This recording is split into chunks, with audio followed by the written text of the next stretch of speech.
It's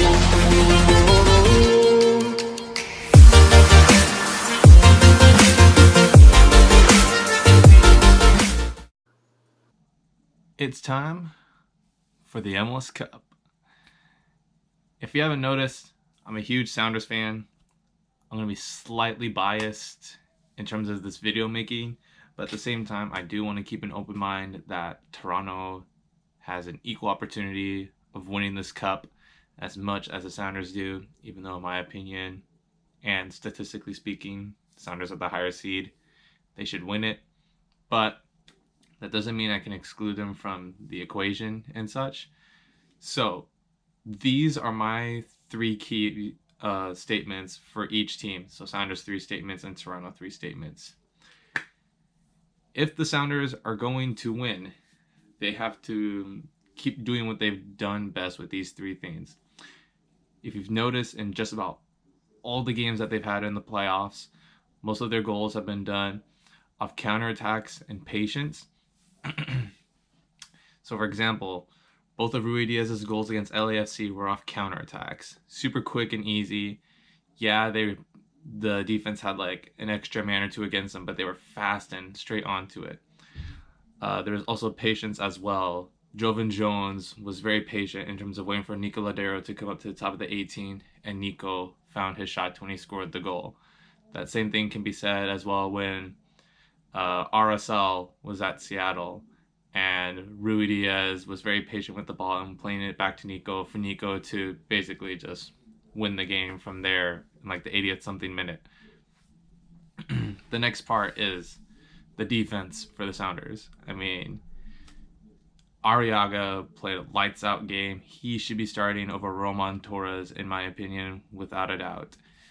I say that because Arriaga was able to body Vea, and yeah, there could have been a PK call against us in the first 20 minutes of the game when he was bodying Vela inside the box.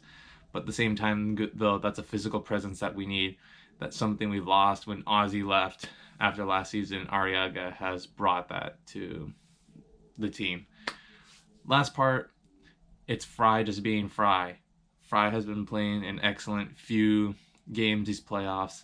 He's been in form.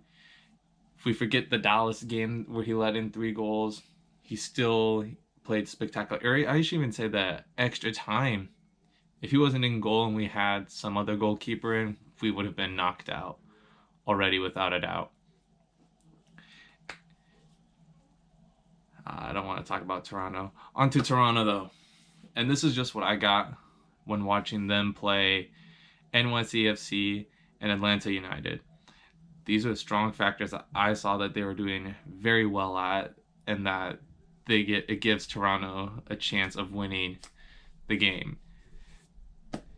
As long as they control the ball and they have an idea of their spacing and such, they'll be fine. That's point 1. Point 2 is knowing when to shoot. The goals that they scored against Atlanta were top class.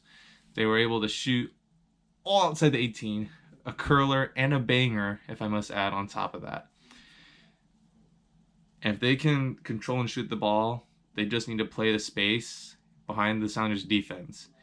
And that's something that all they got to do in order to win the game. If they're patient with the ball, they play the space, and they no shoot. It sounds very elementary right now, but at the same time, that's all they got to do to beat the Sounders. But now I'm making my score prediction for what the match is going to be.